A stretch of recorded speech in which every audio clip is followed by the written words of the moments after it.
Logo após a sobremesa, Caetano ergueu o olhar para todos na mesa e disse com firmeza que não admitia réplica.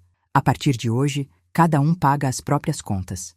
A frase caiu como uma faca, direta, sem ruídos. Eu ouvi, o peso subindo pela coluna. Meu tempo parou por um instante. Olhei para o lado, tentei medir o tamanho do silêncio e onde eu ainda cabia na conversa. A boca ficou seca, o ego doía. Caetano não pediu opinião, ordenou. A vida da casa mudou ali, sem avisos. Poucos minutos depois, as pessoas respiravam diferente. Beatriz, a vizinha fiel, acionou sinais discretos aos vizinhos. Ela não falou alto, apenas enviou mensagens. Mostrou na tela a foto de Caetano com um contrato financeiro nas mãos e anexou o print da mensagem, publicada no grupo do bairro. Os rumores não demoraram a circular.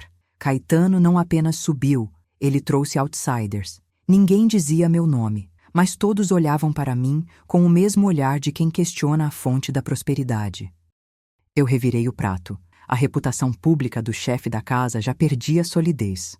Beatriz guardou os papéis. A foto ficou na gaveta de Beatriz e o print circulou no grupo dos vizinhos, invisível, mas suficientemente barulhento. Horas depois, Helena chegou ao almoço e percebeu a tensão no ar. O silêncio de sua presença parecia uma arma pronta para ser usada. Ela não quebrou o silêncio, apenas o afastou, guardou-o estrategicamente para que alguém o usasse contra a gente. Migrei entre as cadeiras, observando a rotação de olhares. A ausência de palavras ditas pesava mais que qualquer frase. Dentre as coisas que deixaram claro o recado, havia uma nota de telefone de Helena com tom frio e o calendário aberto marcando uma reunião com o advogado. Eu vi tudo, a informação circulando, a certeza de que a casa não resistiria sem uma resposta. E eu, que sempre fui o guardião da honra, ouvi o próprio coração dizendo que o jogo não era mais sobre quem manda, mas quem pode sustentar a aparência diante dos pares. Mais tarde, ou melhor, logo após o almoço, Miguel sorriu de leve e aceitou o novo protocolo sem contestação. Não foi festa nem alarde. Foi um selo silencioso de trânsito. Ele cedeu, Caetano ganhou uma linha de comando mais clara e a distância entre eles ficou marcada por uma fronteira invisível. A aceitação acentuou a tensão entre pai e filho e a casa ganhou uma nova geografia de poder. Os papéis sobre a gaveta passaram a ser testemunhas de uma mudança. A lista de contas em papel, dobrada 2 vezes, repousava ali. Havia também o grampo de voz de uma conversa futura que já começava a moldar o que viria. A partir dali, o ar tinha outra rugosidade. O controle agora era de Caetano, comprovado pela aceitação do pai, e Miguel se colocava como observador. No meio dessa virada, eu precisava falar algo direto a quem pudesse ouvir. O que fiz foi manter a disciplina, mas também expor o custo que se aproximava. A independência que parecia mérito podia custar a própria essência da casa. Você consegue ver o que isso significa para uma família que sempre viveu sob o peso da reputação? Enquanto eu pensava, a sala se afastou de mim e ficou mais próxima de Caetano, que sorriu sem hálito de verdade, ainda que cercado de documentos e decisões. E no fim daquele giro, na borda da mesa, chegou uma carta sem remetente, carimbada pelo cartório, repousando como alerta. Se as dívidas não forem quitadas, a casa pode mudar de mãos. O que cada um está disposto a perder para manter a nova ordem? Às 21 horas, a casa de madeira pesava sobre mim. Abri o extrato antigo no notebook, a tela iluminando o pó das gavetas.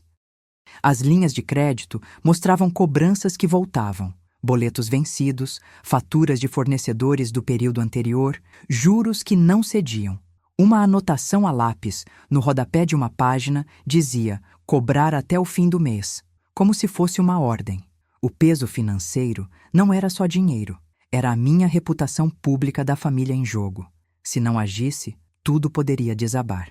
Mais tarde, Helena entrou na sala de almoço com o celular na mão e o silêncio como resposta. Ela olhou para a mesa, respirou fundo e disse, sem desviar o olhar: Caetano já negocia com investidores para manter o status. Eu respirei fundo. Perguntei quem mais sabia. Ela entregou 2 itens concretos: um e-mail de negociação e uma minuta de aprovação de investimento. Não havia espaço para interpretações vagas. A informação mudava o jogo. curta se você concorda que a verdade precisa vencer. À sombra da tarde, discuti com Beatriz, a vizinha que observa tudo com olhos de quem não teme consequências. Beatriz puxou uma pilha de papéis da gaveta da cozinha e mostrou com firmeza. Vi contratos assinados às escondidas. Em seguida, indicou 2 provas: o contrato assinado clandestinamente e a cópia de uma reunião secreta. O giro de informações fez meu peito apertar. Eu precisava pensar numa forma de expor a verdade sem cortar laços. A evidência era clara, o custo maior do que eu imaginava. Irreversível, sim, se eu deixasse tudo para depois. Ainda assim, o rumo não estava definido. Helena, na sequência, reforçou uma ideia dura. Manter a aparência de firmeza exige sacrifícios. Ela disse que a reputação é a arma mais poderosa dele e que ninguém pode ficar para trás. A conversa foi acionando o meu conflito interno: justiça para a casa ou proteção da família a qualquer custo. A sala ficou mais compacta. O ar parecia pressionar. Beatriz entregou ainda a mensagem de grupo familiar e um registro de reunião com o advogado, mostrando que já havia planos para contornar as verdades incômodas. Eu continuei em silêncio, avaliando quem mais poderia me trair ou me apoiar. E no centro disso tudo, Beatriz surpreendeu de novo. Deixou na minha mesa um envelope confidencial, lacrado, com o aviso claro de que ali dentro havia algo que mudaria tudo. O lacre era simples, mas o peso dele não cabia na palma da mão. O papel dentro poderia reescrever a história da casa inteira. Pela primeira vez desde o começo, senti que alguém forte o bastante para segurar as rédegas me entregava um caminho que não era apenas meu. A casa respirou comigo, pesada pela certeza de que o conteúdo do envelope não seria apenas uma explicação, mas uma decisão que nos levaria para frente, ou que nos derrubaria. 2 horas depois, Caetano assinou o acordo com o investidor oculto para manter o controle da empresa da família. A cópia do contrato, fresquinha, jazia sobre a mesa de reunião, com o carimbo ainda seco ao lado de uma carta do investidor reconhecida, lacrada com o selo da firma que ele abriu há meses para parecer prestígio. Eu, Miguel, observei pela fresta da porta entreaberta enquanto o relógio antigo na parede marcava cada segundo. A assinatura pesava na casa como uma marreta. Não havia mais volta. A reunião entre Caetano e o investidor durou menos do que eu imaginava, mas o impacto foi devastador. O que era uma ascensão sob o meu silêncio ganhava ares de pacto com parte invisível do mundo dos negócios. Dentro da minha cabeça, o som do tic-tac do relógio parecia dizer que tudo que era público agora carregava uma sombra de segredo. Beatriz, naquela manhã, já havia sutilmente avisado que segredos movem peças que as palavras não bastam para explicar. Agora eu via o contrato como peça-chave de uma nova engrenagem que não cabia mais na minha casa. Eu saí do corredor com a respiração um pouco presa, tentando entender como alguém que eu ensinara a zelar pela honra da família podia trocar a verdade por lucro escondido. O peso da assinatura não cabia apenas na papelaria, cabia na minha reputação, na memória que eu construí sobre décadas de responsabilidade, na forma como as paredes da casa refletiam meu rosto quando eu entrava. Quase ao pôr do sol, Caetano reuniu os executivos na sala de onde dominava a visão para a cidade toda. Ele explicou que o pai não precisava saber de tudo, que havia cláusulas estratégicas que exigiam confidencialidade para proteger a operação. Ali, entre gráficos manuseados e a voz firme dele, restaram apenas notas frias de uma realidade que eu não aceitava. A minuta de ata foi mostrada e reformatada em segundos, seguida por um e-mail de aprovação de cláusulas secretas que caiu na minha caixa de entrada como uma maldição inglesa. Cada gesto dele parecia uma mensagem direta para o meu ímpeto de contestar. Eu bati a porta da sala de estar, caminhei até a janela para não parecer que eu estava ouvindo, e o mundo lá fora continuava como se nada tivesse mudado, mas dentro de mim a terra tremeu. A partir daquele instante, eu percebi que o jogo já não era mais apenas sobre dinheiro. Era sobre quem ficaria com o direito de falar a partir de agora. Se você toparia apoiar esse silêncio para manter a casa, comente. À noite, na varanda, Miguel confrontou Helena com a verdade que já fedeu há muito tempo. O acordo oculto existia, e ela estava lá para vê-lo de perto, partilhando a sombra de Caetano. Helena tentou manter a pose de quem não estava com medo, mas as palavras que desciam dela pareciam sempre venir com o peso de uma máscara que poderia cair a qualquer instante. Foi Caetano quem assinou. Eu disse sem quebrar o contato visual com a mulher que me acompanhava por décadas. Helena respirou fundo, negou com a cabeça, depois reconheceu, em tom curto, que tinha conhecimento dos contratos assinados às escondidas e que o silêncio era parte do jogo para manter o status. Eu aponto as fotos, as anotações, as mensagens que Beatriz me mostrou na última semana, print de mensagens, cópia de reunião secreta, e a minha mente corre para a pergunta que não quer calar. Até onde eu sou capaz de suportar esse teatro sem expor tudo à comunidade? O silêncio, que parecia apenas estratégico, começava a corroer a relação entre nós, erguendo uma linha invisível de desconfiança que não se desfaz com desculpas. Eu vi Helena encerrar a conversa com uma nota de ameaça velada e a sala de estar ficou fria como a varanda de uma casa abandonada. Nesse momento, eu entendi que o mundo que Caetano vende como triunfo é, na verdade, uma farsa que exige uma parte de mim para ser mantida. O peso dessa percepção me fez fechar a porta de entrada de visitas, erguer o queixo e manter distância de cada gesto dele. O desfecho ainda não estava escrito, mas o equilíbrio da casa já não era mais o mesmo.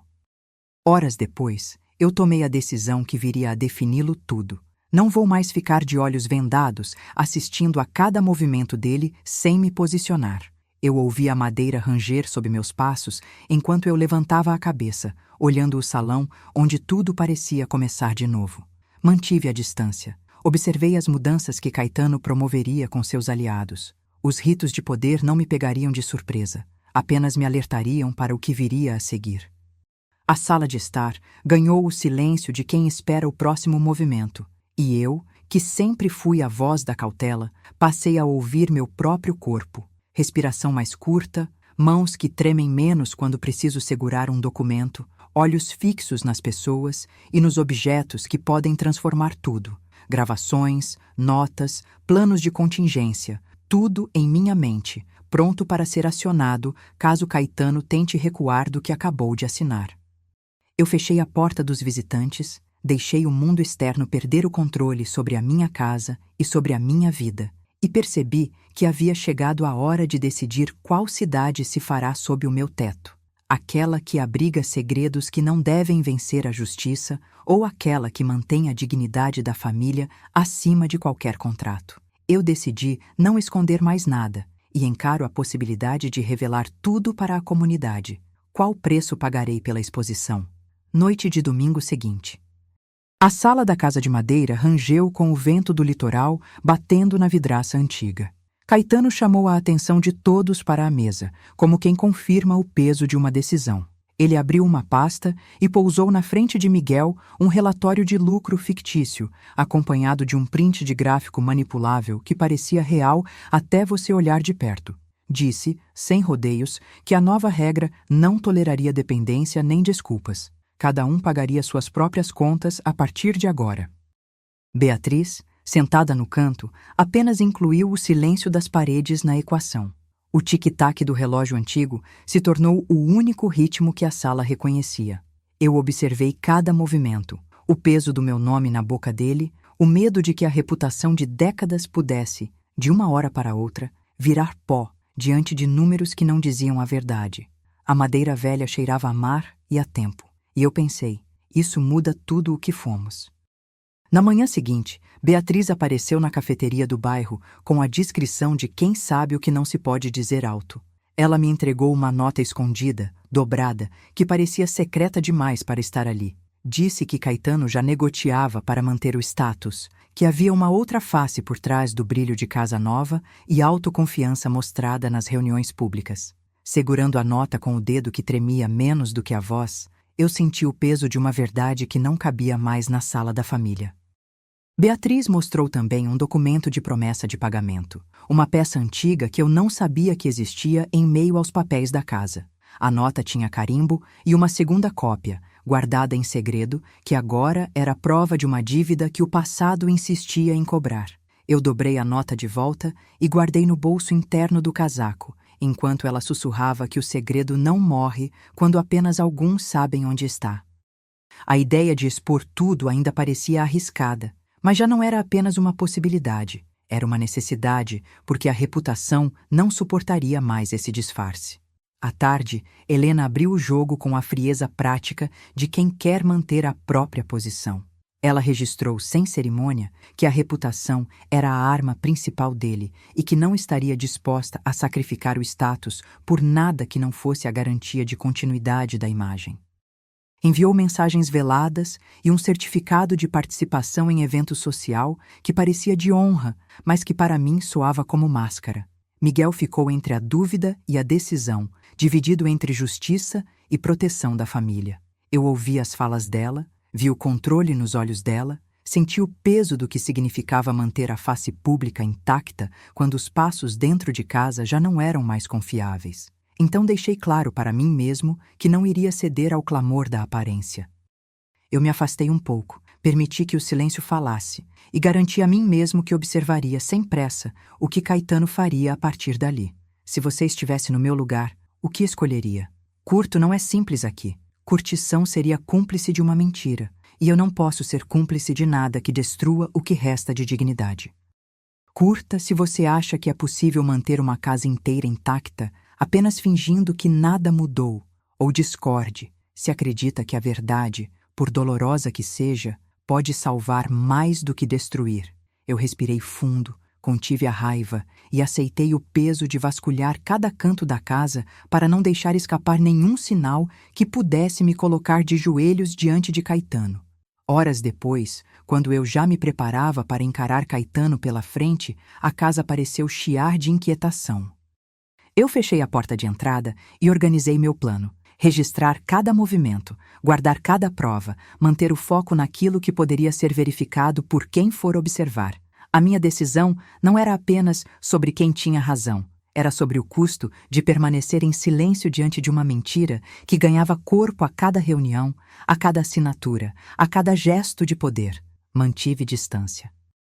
Observei como Caetano tratava os outros como peças de um tabuleiro, movendo-se com a segurança de quem sabe que os passos seguintes não serão contestados. Mantive a linha, não para vencer, mas para não ceder ao impulso impulsivo que sempre foi a minha fraqueza e a minha força ao mesmo tempo. E naquele instante, ficou claro que a coisa não terminaria ali. Um amigo de Miguel entrou pela porta quando a casa ainda exalava o peso do dia. Entregou algo, um envelope discreto, que parecia não ter pressa de revelar nada. Abri o envelope com dedos firmes e, pela primeira vez, encontrei documentos que conectavam Caetano a uma dívida antiga, algo que não cabia nas conversas de condomínio nem nos gráficos brilhantes. A sala ficou mais pesada, a madeira mais antiga ainda, o vento mais frio. Eu sabia que não seria mais possível esconder o passado na gaveta da cozinha. O que contava ali não era apenas a verdade sobre números, era a verdade sobre quem está disposto a pagar o preço de caminhar ao lado da justiça. Eu fiquei ali, respirando devagar, enquanto o envelope se tornava a primeira peça de uma nova evidência que prometia desentocar o que parecia estável.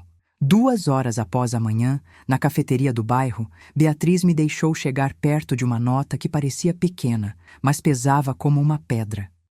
Ela deslizou o envelope sobre a mesa, quase sem pressa, do tamanho de uma carteira de mão. Dentro, havia detalhes da dívida antiga que Caetano tinha encoberto com contratos de terceiros. No topo, o carimbo oficial, o sobre, a data de assinatura e o valor que ninguém comentava em voz alta. Pedi licença ao garçom para não chamar atenção.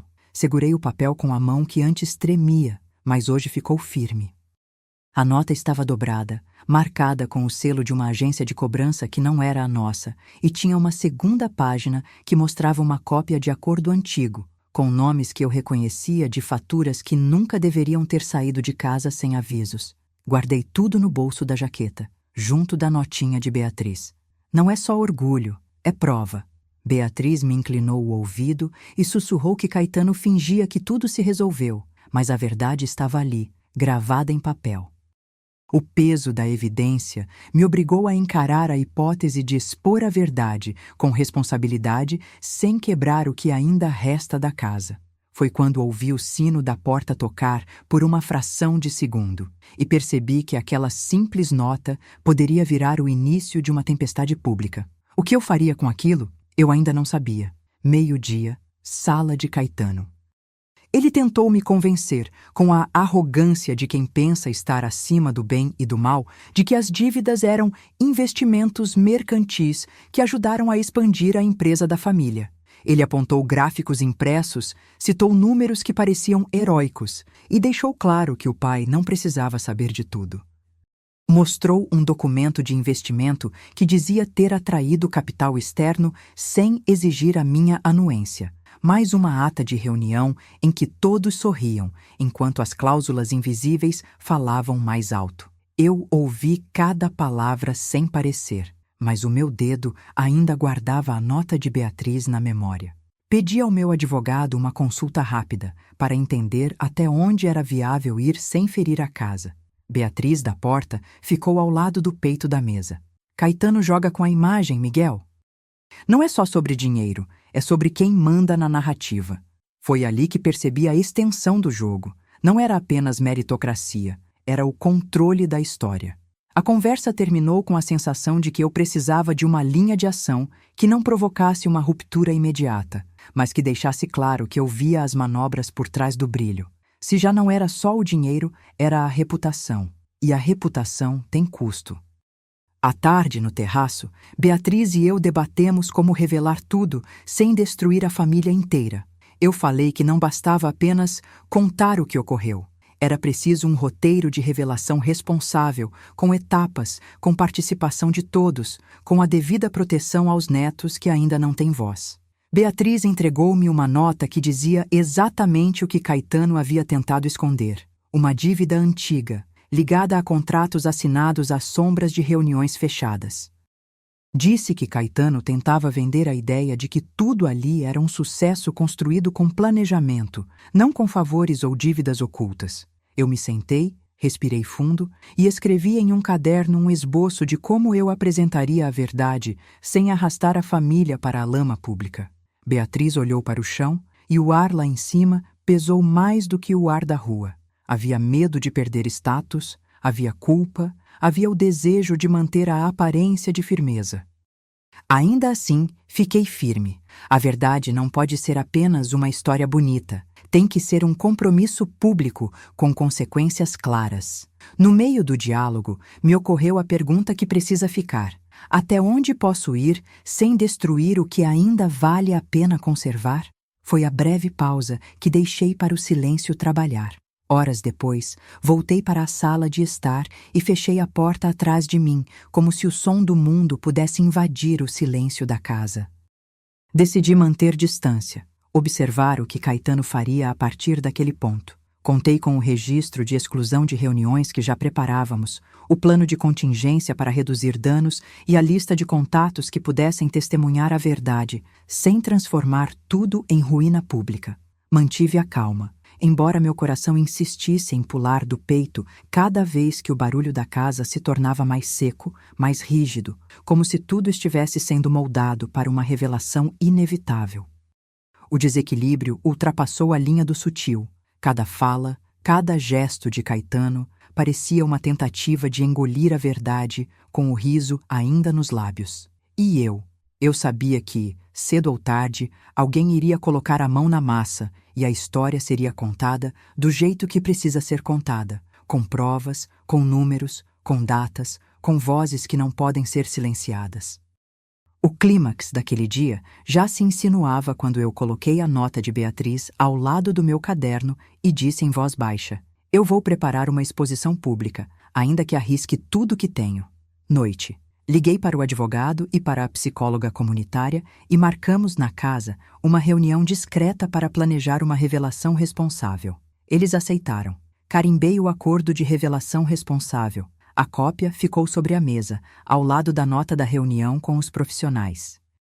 O objetivo era claro: expor a verdade com responsabilidade, sem esmagar quem depende da casa. Planejar era a única forma de manter a família estável enquanto mostramos os fatos sem incendiar tudo de uma vez. A sala cheirava a madeira antiga, O vento batia nas janelas. O tic-tac do relógio parecia medir cada decisão. Beatriz já dizia que o tempo é arma. Eu concordei em ganhar semanas, não dias, para alinhar as falas e os papéis. Colo o olhar na gaveta ao lado, onde guardei a cópia do acordo, assinada pelos profissionais, pronta para ser usada no momento certo. O peso dessa decisão ficou claro. Não era apenas falar a verdade, era criar condições para um choque que pudesse ser administrado. O ambiente da casa, com a fotografia de família na parede e a caneta de bolso de Miguel sobre o bloco, parecia aprovar o primeiro passo. E quando fechei a gaveta, percebi que abria espaço para a verdade sem desejos. A promessa de tempo servia para que cada manifestação pública fosse calculada, não impulsiva. O que viria não era surpresa, era um plano preparado para resistir ao impulso da dúvida. Na manhã seguinte, encontrei Beatriz no lobby com a voz baixa, direta. Caetano já tentou silenciar testemunhas. Ela mostrou um conjunto de mensagens entre assessores e investidores, mensagens que pediam discrição e insinuavam pressões para manter a narrativa sob controle. Também apareceu o registro de uma reunião com investidores, coisa que jamais deveria vazar. Li cada linha, com calma, e entendi o peso do que estava diante. Sem aquelas provas, a reputação da casa ainda seria manipulada por quem pretendia vender uma ascensão como mérito inquestionável. Eu precisava de tudo: extratos, mensagens, contratos, horários. Decidi seguir com transparência, acumulando as evidências sem apagar nada que pudesse mostrar a extensão da manobra. O objetivo era claro: deixar a verdade exposta, mas de forma responsável, para que a vizinhança entendesse quem pagaria o preço da omissão. Beatriz mencionou, com aquele tom de certeza que não admite réplica, o documento com assinatura de investidor escondido. Era uma pista importante que poderia emergir mais adiante, mas já servia para abrir os olhos. O ambiente no lobby mudou. Não era mais uma suspeita distante. Era risco concreto contido pela necessidade de provas. A cada peça que surgia, eu via a linha de ação se desenhando com mais nitidez. O próximo passo precisava trazer pouca dor, mas máxima clareza. E o peso dessa evidência começava a exigir decisões que mudariam o tom do nosso silêncio. A sala onde guardo os papéis ganhou outra função. Não mais esconder, mas organizar o que a cidade precisava conhecer. No terraço, Beatriz e eu ajustamos o tom e o tempo da revelação. A ideia era simples e perigosa: apresentar as informações de forma responsável para não incendiar a casa nem ignorar quem dependia dela. Preparei, com a ajuda dela, um roteiro claro de revelação responsável e uma proposta de reunião com todos os membros. Ela reforçou que não era ataque, era explicação de fatos. Eu concordei, mas deixei bem explícito que o custo de omitir também seria alto. Helena olhava para Caetano com cuidado tenso, como se o ar entre eles já tivesse mudado de direção. A distância entre a aparência de firmeza e a verdade que se aproximava ficou evidente. O relógio marcava o fim da tarde, e eu respirei fundo para não ceder ao impulso de acelerar tudo. Perguntei a Beatriz direto: até onde a integridade é sacrificável para manter a família unida? Ela respondeu com o silêncio que diz tudo: o preço já começou a ser contado. O tempo, então, não era apenas aliado, era parte da estratégia. Cada passo precisava ser mensurado para não destruir quem já está dentro do campo de batalha. O peso da decisão ficou ainda mais claro. Não era só falar a verdade, era escolher o momento em que a verdade pudesse cicatrizar sem apagar o que já foi feito. E com esse entendimento, eu preparei o próximo movimento, consciente de que o mundo ao nosso redor começaria a medir o que seria permitido dizer em voz alta. No fim, deixei claro a mim mesmo que não posso recuar. Miguel decide não mais ocultar pensamentos. Ele encara a possibilidade de revelar tudo para a comunidade. Qual preço ele pagará pela exposição? Meia-noite. Helena se inclinou sobre a mesa do quarto de Caetano, a cabeça baixa, a voz contida. Disse, sem rodeios, que manter o status a qualquer custo era o plano e que a aparência de prosperidade precisava continuar, mesmo que isso exigisse esconder dívidas e cortar aquilo que pudesse colocar tudo a perder.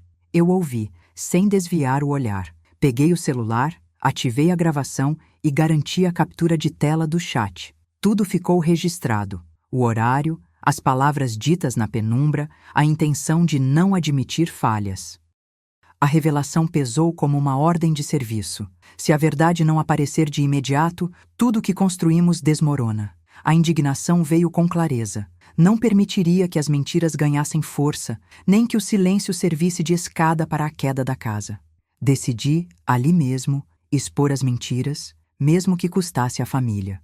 De manhã, Caetano apareceu com o rosto tenso, mas a raiva escondida sob o sorriso brotou cedo. Ele fechou portas, afastou-se do grupo e avisou que nada sairia sem o seu consentimento. Mandou mensagens agressivas a investidores e organizou uma reunião a portas fechadas com cláusulas secretas. Eu permaneci na distância, observando o jogo de poder que ele articulava. O peso dele crescia na distância, como se cada passo fosse uma tentativa de redesenhar as regras da casa. A conclusão que eu tirava era simples. Precisava ser cuidadoso, medir cada movimento para que a próxima jogada não me pegasse de surpresa. O risco dele não era apenas financeiro, era reputacional. E eu já sabia que, se eu reagisse de forma impulsiva, poderia piorar tudo. À tarde, no porão da casa, sentei-me diante da mesa com o papel, uma caneta e a convicção de que não restavam atalhos. Escrevi o rascunho da revelação responsável. Listei os elementos que precisavam chegar aos olhos da comunidade: dívidas antigas, contratos assinados às escondidas, promessas não cumpridas e lucros maquiados que sustentavam a narrativa do progresso. Juntei uma proposta de reunião com todos os membros: Miguel, Caetano, Helena, Beatriz e o Conselho Comunitário, para discutir as evidências sem destruir a convivência. Também defini a forma de apresentação das provas: gravação da conversa, captura de tela do chat, cópias de contratos, e-mails e atas de reuniões. O objetivo era manter a informação sob controle, sem encenar vingança, apenas responsabilidade pública. A decisão de expor as mentiras ficou clara. Não haveria mais silêncio, a verdade entrava pela porta da frente. A tensão crescia e a pressão da vizinhança começava a se tornar um elemento concreto no meu cotidiano. No fim da tarde, a casa já respirava de forma diferente. O rascunho foi revisado, os pontos-chave estavam alinhados, e eu sabia que o passo seguinte exigiria coragem. A indignação que me movia não era capricho, era a prática de justiça que precisa aparecer quando o custo humano é alto demais para ficar escondido. Eu redigi a convocação da Assembleia com o tom certo, evitando o melodrama e mantendo cada linha responsável pelo que viria a seguir. Não havia como contornar o que se anunciava. A verdade precisava chegar aos olhos da comunidade, com dados, documentos e sinais inequívocos de que algo maior do que a vaidade familiar estava em jogo. Migração de poder, reputação em jogo, o peso do legado, tudo isso empurrava para a frente. E naquela noite eu tomei a decisão que não poderia ser desfeita. Miguel anunciou a Assembleia Pública e pediu transparência total. Às 21h13, o edital da Assembleia foi publicado no mural online da Prefeitura. A cópia de lista de presentes ficou anexada ao documento, com assinaturas de 18 moradores que já sinalizavam apoio a Caetano. A sala da casa ficou em silêncio. Alguém deixou a colher cair na bancada. Eu guardei uma cópia impressa do edital e a coloquei na gaveta de cima, junto a uma nota com meu carimbo de recebimento. Isso mudava o equilíbrio de poder na comunidade agora. 2 horas depois, a madrugada trouxe a primeira resposta direta de Caetano, fora do alcance da casa. Ele tentou contatar influenciadores para reverter a imagem da família, enviando mensagens urgentes pelo grupo de negócios. No registro de chat, vejo a frase dele ressaltando que não podemos deixar a narrativa nos derrubar sem reação e anexando contatos de nomes de youtubers locais. Ao lado, aparece a captura de tela de uma conversa onde ele ameaça usar estratégias agressivas para manter o controle. Eu guardei o print com a hora marcada. É claro que isso criava uma nova pressão sobre a reputação pública da família. Isso mudava a percepção pública agora. Entre o indecifrável do sono, amanhece com a terceira evidência clara. Helena, ainda no quarto de Caetano, murmura que a Assembleia precisa ser adiada. Diz que a verdade não pode surgir de forma abrupta. Ela trabalha com um e-mail de adiamento que saiu às 05h18, assinado por ela. e uma nota de descontentamento anexada, indicando que qualquer pressa seria desastrosa para o prestígio do núcleo familiar. Eu leio o e-mail com a tela desligada, e a nota arranca um cansaço brutal. Miguel decide manter a linha e não cede. Ele sabe que se recuar aqui, tudo o que vem depois pode desmoronar de vez. Isso mudava a linha de tempo da Assembleia agora. Se você está seguindo, essa noite já revela que a batalha não é apenas financeira. Caetano usou recursos de terceiros para manter a imagem de sucesso e agora a comunidade começa a sentir o peso dessa montagem. Eu sinto a pressão aumentar na casa, com Beatriz observando de longe, com seus olhos fixos nas ações do filho. A ideia de adiar a Assembleia, ainda que tentada pela manhã, ficou para trás. O caminho é tornar tudo público, com responsabilidade e ouvir a vizinhança. Documentos continuam a aparecer. Cada peça confirma que o que parecia ordem era apenas uma fachada instalada para sustentar o poder. Documentos confidenciais mostram que Caetano usou recursos de terceiros para manter a empresa. Eu abri a porta. Um envelope marrom ficou onde meus dedos o tocaram, frio e imutável na luz do corredor. Não havia remetente, apenas o selo vermelho que denunciava sigilo. Peguei o papel, chaveei a aba e o peso dentro dele confirmou. Era coisa séria. Dentro vieram documentos confidenciais e cópias de contratos, a prova de algo que Caetano vinha escondendo. Segurei as folhas com firmeza, como se pudessem me sustentar. Aquilo mudava tudo o que eu julgava saber. No salão principal, Caetano recebeu o meu silêncio com igual silêncio. Ele levou o celular ao ouvido, mostrou-me as mensagens que surgiram nos grupos da empresa e disse sem elevar o tom que isso não precisa virar notícia de família. Mas as telas do telefone mostravam o contrário. Prints de conversas, trechos de contratos assinados às sombras. Caetano insistiu que as dívidas eram investimentos mercantis e que eu devia confiar no controle dele. Eu li as mensagens, ouvi o tom dele, vi como a sala respirou diferente quando ele citou termos como projeção de lucros e zero falhas. Um fato claro emergiu. Alguém tentava manter a narrativa, não a verdade. Um segredo que não podia mais ficar escondido.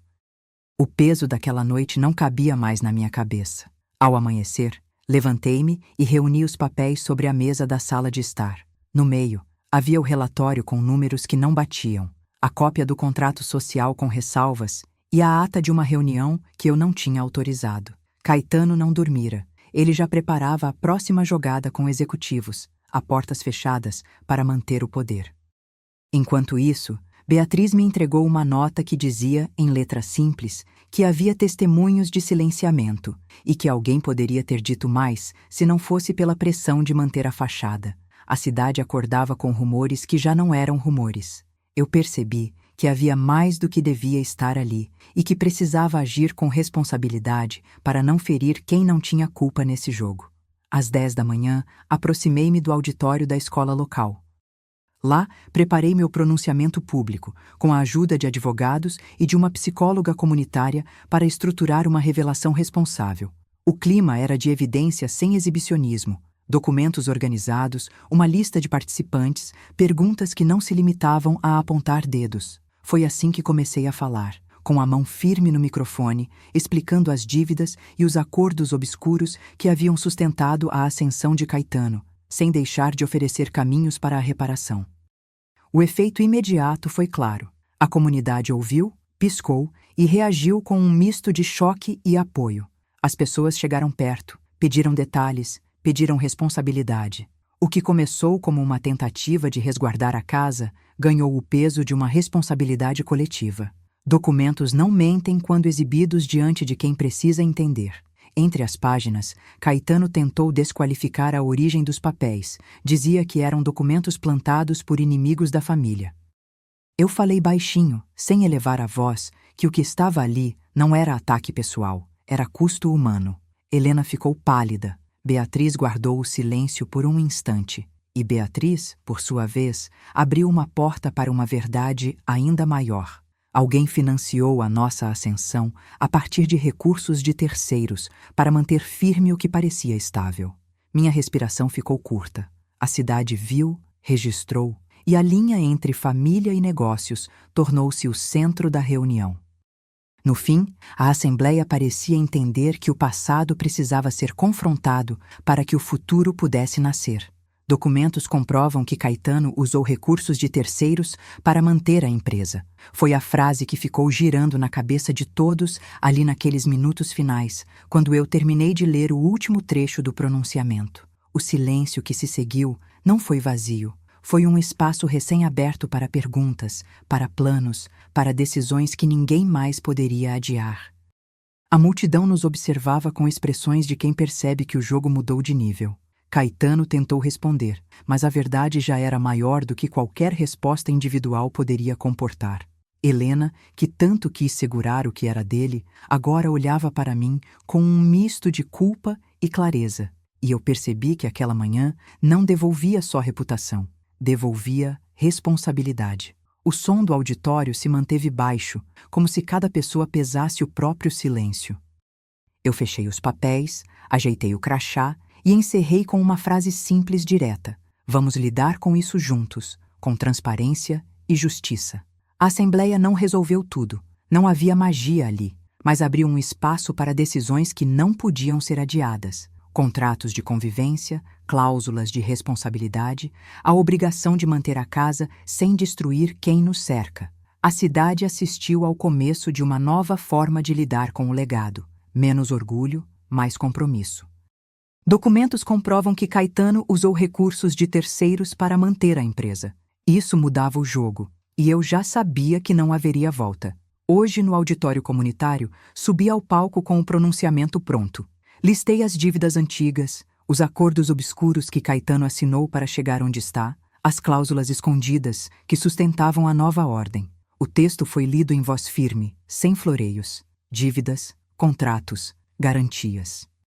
O telão mostrou o registro de presença, nomes, horários, assinaturas visíveis.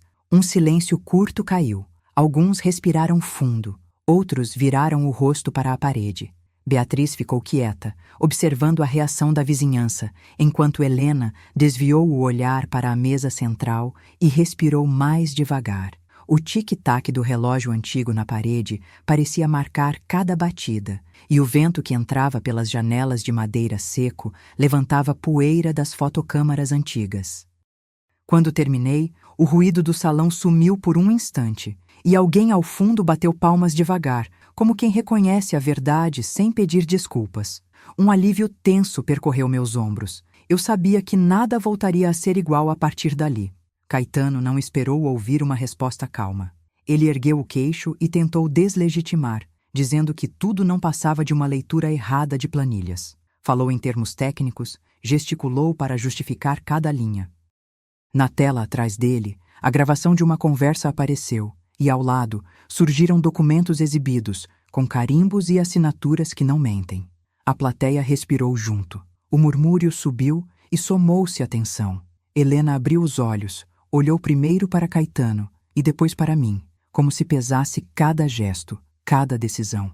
Beatriz soltou um suspiro curto, sinal de que sabia mais do que dizia. Eu respirei fundo e deixei a dúvida pairar no ar. Você aceitaria que a casa se mantenha viva com segredos ou exigiria a exposição da verdade para frear abusos de poder? A plateia ficou em silêncio por um momento, até que o som de cadeiras sussurrando se espalhou pela sala e me devolveu o foco. Fim da sessão.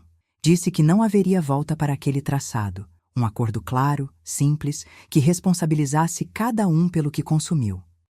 A família assinou o documento, acompanhado pela lista de dívidas que estava na mesa, com os nomes gravados em cada linha. O efeito foi rápido, a reputação de Caetano oscilou e a comunidade começou a ouvir com mais cuidado, tentando entender o custo humano da ascensão. Helena olhou para Caetano com mistura de culpa e desafio. Beatriz abriu o sorriso cansado, como quem amanhece uma batalha vencida. O som do relógio continuou marcando o compasso, e o vento ainda entrava pelas frestas, lembrando que a casa não é só madeira, é palco de escolhas. Eu, por dentro, reconheci que o pai e o filho tinham traçado um caminho sem promessas fáceis, mas com menos segredos para o futuro. Eu entendi que o pai descobre que o legado de Caetano está sob uma condição: a verdade deve pairar no ar. Semana seguinte, a casa voltou a respirar com o peso de uma notícia que não escolhe hora para aparecer. Caetano recebeu, na manhã de terça, uma notificação judicial de expropriação de ativos caso a posição da família não fosse estabilizada. O envelope veio do cartório central, carimbado, com o número do processo e a ordem expressa de estabilizar a situação em 15 dias, sob pena de bloqueio imediato de imóveis e de contas da empresa. Ele abriu, leu em voz baixa, pousou o papel na mesa da sala e ficou olhando fixo para o vitral, como se as cores pudessem responder por ele. O tic-tac do relógio antigo parecia atrasado, cada batida trazendo a certeza de que o tempo não perdoa quem brinca com o dinheiro da casa. Eu, na cozinha, ouvi o ranger da madeira quando ele respirou fundo e depois soltou o ar de modo curto, quase uma pausa para pensar qual parte da história ainda conseguiríamos esconder. A ameaça parecia encostar nos ombros da mesa, na ponta dos dedos dele, na forma como o silêncio se esticou entre o papel e a cadeira. Ameaça. À noite, no quarto de Caetano, Helena entrou sem anunciar. Soltou uma risada seca que cortou o ar e olhou para ele com aquela expressão que já parecia ter anotado todos os segredos da casa. Se tudo vier à tona, destruirá tudo o que construímos, disse, com a frieza de quem sabe exatamente como o poder funciona. A frase não foi apenas um presságio, foi uma confirmação do que já rondava os corredores há semanas. Caetano apenas assentiu com a cabeça, sem polemizar, enquanto a luz do vitral refletia nos seus olhos e fazia a sala parecer menor do que já é. Eu fiquei no corredor, o ouvido escoltando cada palavra que saía da boca dela, o cheiro de madeira velha e mar entrando pela janela como testemunhas silenciosas. Revelação parcial. Mais tarde, decidi agir para não deixar o medo conduzir meus passos. À noite, escrevi e enviei convites oficiais para uma assembleia de emergência na escola local. O texto era direto, data definida, hora marcada, pauta de apresentação de soluções com advogados e representantes da vizinhança. Anexei as evidências que eu já tinha à mão, a notificação de expropriação, a cópia do protocolo, a lista de participantes e o registro de aceite do conselho. O tom dos convites deixou claro que nada seria escondido. Transparência, responsabilidade e uma chance de manter a casa sem que o peso da verdade recaísse apenas sobre nós. Foi uma decisão irreversível. Convoquei a assembleia. Enquanto eu organizava os papéis, Beatriz apareceu na praça em frente à casa, observando pela linha do peito da porta entreaberta, como quem espera o momento certo para falar sem ser ouvido. Você apoiaria a exposição para corrigir falhas ou manteria a ficção para preservar a casa? Na manhã seguinte, a pressão mudou de mãos. Helena ri com a malícia de quem sabe que as palavras podem derrubar uma torre. A risada não é inocente. Caetano enviou mensagens urgentes durante a madrugada, tentando contatar influenciadores para reverter a imagem e manter o controle que já não parece tão sólido assim. Eu confirmei a agenda pública. A assembleia ocorreria como planejado, os convites estavam distribuídos, os advogados estavam confirmados e Beatriz insistia em levar notas da vizinhança para mostrar que a opinião pública não ficaria silente. O brilho do sol refletia nos objetos da sala, e cada objeto parecia um lembrete de que a verdade não se freia com sorrisos vazios nem com promessas encostadas na parede. Pergunta aberta. Quem pagará o preço dessa exposição? Documentos comprovam que Caetano usou recursos de terceiros para manter a empresa. Domingo, o salão principal cheirava a madeira velha e mar que entrava pela janela. Eu, Miguel, sentei à cabeceira da mesa onde sempre discutíamos o que tínhamos de manter em pé. Disse de forma direta que abriria mão de parte da casa para proteger a família e evitar que o passado vire tempestade no nosso presente. Caetano olhou para mim sem surpresa, depois cruzou os braços e soltou a sentença que pesava como moeda vencida. Cada um pagará suas próprias contas a partir de agora. O silêncio caiu de volta, pesado e seco. Eu organizei a montagem do que viria a ser nossa nova regra, o esboço do acordo, a cópia do acordo, as assinaturas de todos ali reunidos, inclusive Beatriz, anotando cada reação como quem registra um teste de fogo. Deixei sobre a mesa o certificado de presença de cada membro, a lista de nomes que confirmava a mudança, a assinatura de quem concordava e a de quem apenas observava, como quem sabe que a observação também é prova. A reputação de Miguel oscilou no instante em que a palavra independência foi proferida com tom de contrato. Beatriz ficou na sombra, mas seus olhos traíam uma mente que já calculava o que isso exigiria do bairro. O peso não era apenas emocional, era a mudança de uma fronteira concreta, escrita em papel, com prazos, cláusulas e testemunhas. Não havia espetáculo, apenas números, rostos, objetos na mesa. Quando terminei, a sala respirou curto e a casa pareceu respirar comigo. Eu sabia que aquela assinatura não era fim de discussão, era começo de consequências. À meia-noite, a casa mergulhou no silêncio que parece ouvir o que não é dito. Caetano se aproximou sem pedir licença, com a segurança de quem sabe o que está fazendo. Disse, de maneira simples e dura, que o pai não precisa saber de tudo, que segredo protege a casa de ataques externos e de calúnias. Mostrou uma minuta de ata, acompanhada de cláusulas secretas que, na prática, limitavam meu poder de decisão. Minha voz ficaria sob a supervisão de quem não estava ali. Escolhas importantes dependiam de uma linha de aprovação que não vinha de mim. Falou de números como quem lê mapa de rota, lucros, metas, contratos com investidores. Exigi que tudo fosse tornado legítimo por vias legais, para evitar qualquer dúvida posterior. Beatriz apareceu ao meu lado com uma nota carimbada, seguida de um documento de aprovação de cláusulas secretas. A soma do que via era sombria. Meu poder se dissolvia lentamente, mas o controle externo disputava cada espaço. O efeito imediato não foi o grito, foi o isolamento. Caetano consolidava o que chamavam de controle legítimo, e eu sentia a distância crescer entre mim e a casa. A vizinhança, que já percebia rumores, passou a entender que havia mais por trás do que o meu sangue explicava. Eu andei pela casa, sabendo que cada janela refletia um viés de poder. O tic-tac do relógio marcava o tempo restante para provar que aquilo não era apenas uma mudança de liderança, era uma nova forma de operar. O ar ficou mais frio, o veludo das cortinas resmungou quando o vento bateu, e eu decidi que precisava de provas sólidas para sustentar qualquer fala futura. Não seria apenas eu quem falaria. A casa inteira precisava de uma estratégia com documentos, datas, assinaturas, coisas que o bairro pudesse ver sem pedir desculpas. À aurora, Beatriz apareceu na varanda com uma calma de quem carrega revelações pesadas. Ela me entregou uma nota dobrada, carimbada, que parecia ter passado por várias mãos para chegar até mim. Disse, sem rodeios, que Caetano não está apenas ascendendo. Ele está comprando o tempo da casa com uma rede de apoio invisível, uma teia que não se vê no começo da história. Abrindo a folha, encontrei contratos assinados às escondidas, nomes de investidores e cláusulas que transformavam mérito em encenação.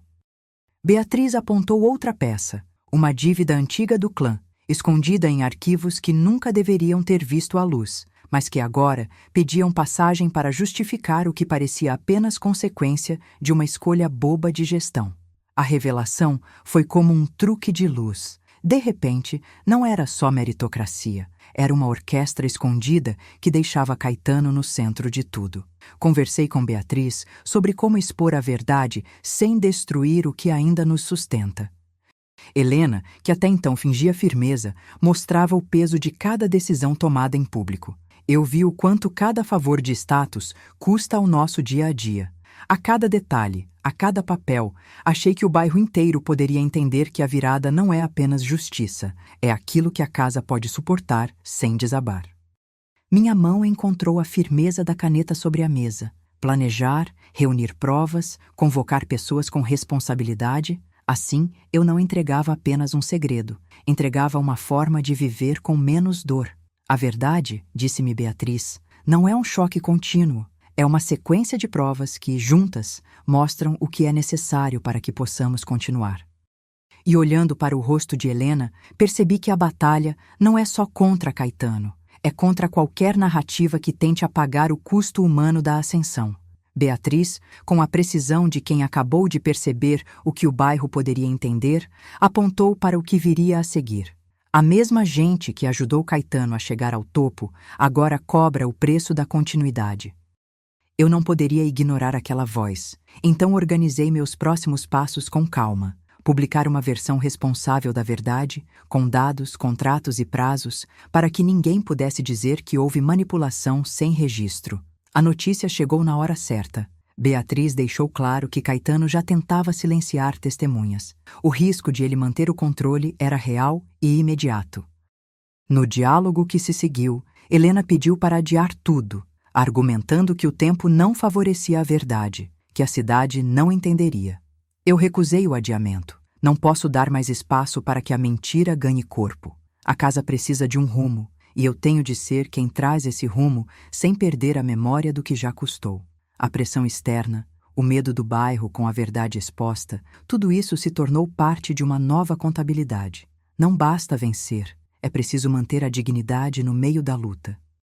Quando Beatriz falou comigo naquela manhã, ficou claro que minha decisão iria exigir sacrifícios, que o preço seria alto e que o custo não seria apenas de dinheiro, seria de reputação, de relações, de paz. E eu sabia que, apesar de tudo, eu precisava seguir em frente, com provas em mãos e um compromisso público que ninguém pudesse desmentir.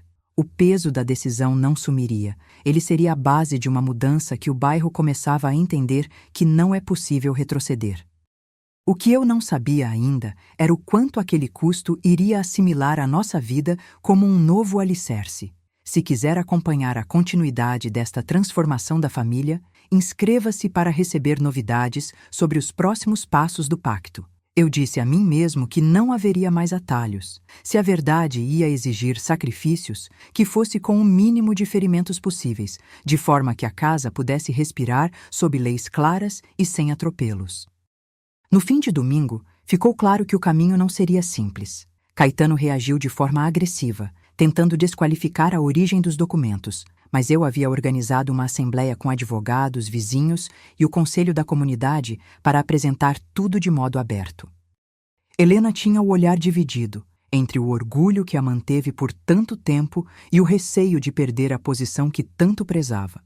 Beatriz, por sua vez, manteve a frieza de quem sabe que o bairro está olhando para nós com olhos diferentes.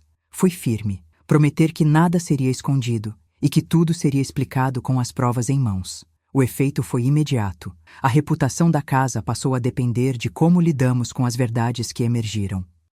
O peso da decisão ficou na sala, no ar, nos olhares que atravessavam a mesa. O final da parte mostrou que o preço da verdade não é apenas o susto de ver coisas expostas. É o começo de uma nova vida para esta casa, com contratos de convivência, regras claras e uma promessa de legado responsável.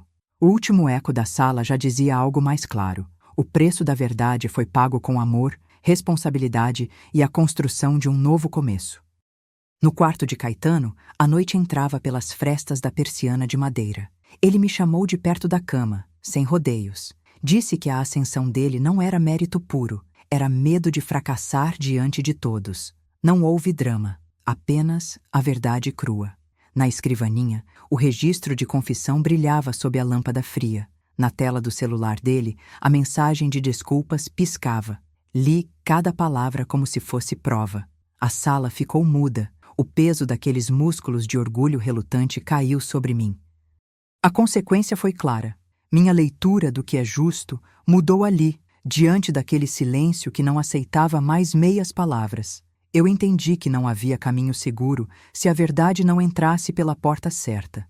2 horas depois, a madrugada desdobrou o pátio molhado pela chuva recente. Avancei até ele com o peso de uma decisão antiga que não cabia mais no peito. Caetano olhou para mim, esperou e estendeu a mão como quem pede passagem para uma ponte. A minha mão segurou a dele sem hesitar. O gesto não foi apenas reconciliação, foi o sinal de que algo novo começava entre nós.